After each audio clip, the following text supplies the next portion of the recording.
Today we're going to talk about this, the Sony FDR-X3000.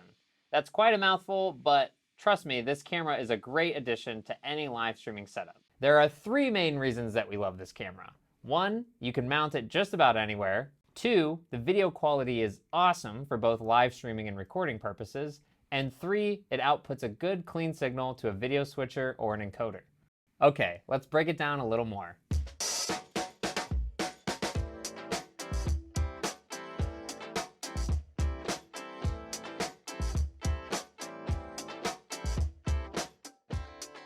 So like I said, you can mount this camera just about anywhere. It's got a 1/4-inch screw mount located directly on the body of the camera.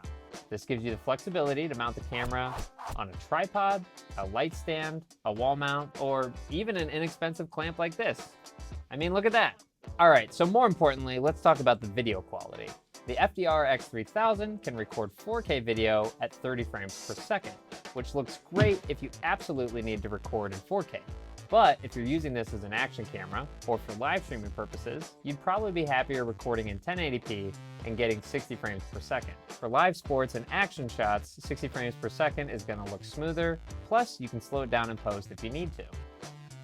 No matter what resolution you decide to use, I think you're really going to like how this camera looks. So far, we've used it in a variety of scenarios and always been happy with the color, image quality, and it even performs halfway decent in low light considering that it's a consumer-grade camera. Oh, and let's not forget, you can also record in 1080p at 120 frames per second if you want that super slow motion effect. The FDR-X3000 also has a built-in balanced optical steady shot, or BOS for short. Basically, the lens itself moves to compensate for any excessive movement or vibrations, which enables smoother, stable videos. Now, compared to what I've seen with the latest GoPros, I'm not really blown away with this feature, but it's not bad. So probably the most important feature of this camera for the live production users is the ability to output a clean signal over HDMI.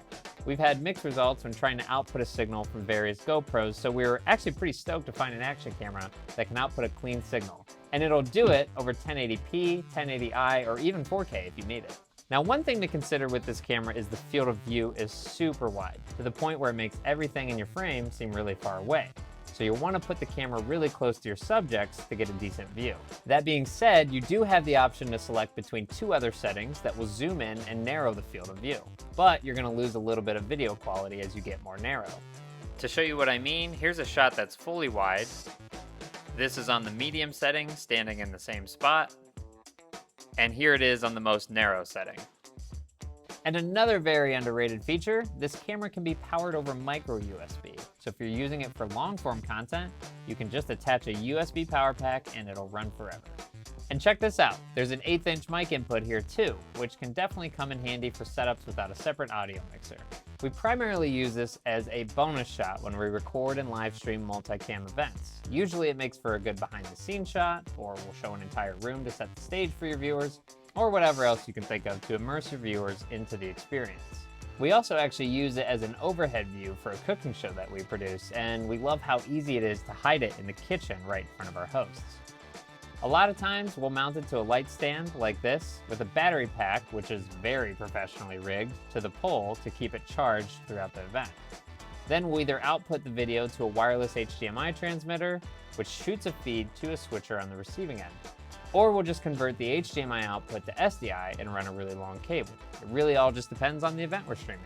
So that's about it. To learn more about this camera, or any of the other gear we talked about in this video, check out the links in the description. If this video helped you, give us some love, like and subscribe, and let me know if you have any additional questions in the comments below. Thanks for watching, and happy streaming.